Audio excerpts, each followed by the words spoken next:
ஆத்ம வணக்கம்.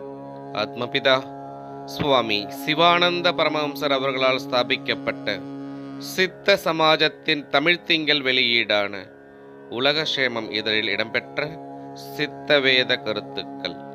வருடம் 1975. மாதம் பிப்ரவரி. தலைப்பு அக்ஷராபியாசம். சமஸ்கிருத சிரோமணி ஒருவர் பிதாவினை காண வந்தார். அவரிடம், தாங்கள் அக்ஷரம் படித்திருக்கிறீர்களா என பிதா வினவினாராம். அவர் திடுக்கிட்டு, சுவாமி, தாங்கள் வினவுவது ஒன்றும் புரியவில்லையே.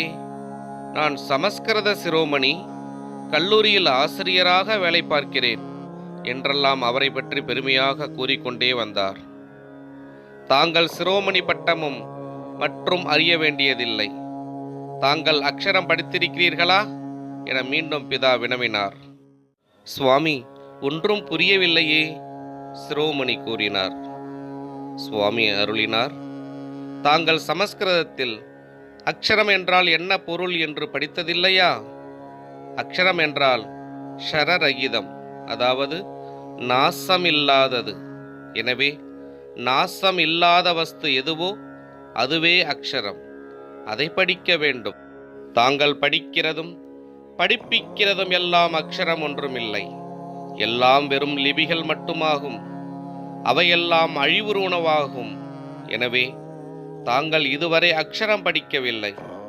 அக்ஷரமாவது ஜீவசக்தியாகிய வாயு. அதனை அபியாசம் செய்வதுவே அக்ஷராபியாசம் அல்லது அக்ஷர படிப்பு. அப்படி அக்ஷரம் படித்தால்தான் தாது உணர்ந்து பொருள் புலப்படும் என பிதா அருளினார். சிரோமணி பிரமித்து, தனக்கு நிகர் யாருமில்லை என நான் இதுவரை இருமாந்திருந்தேன்.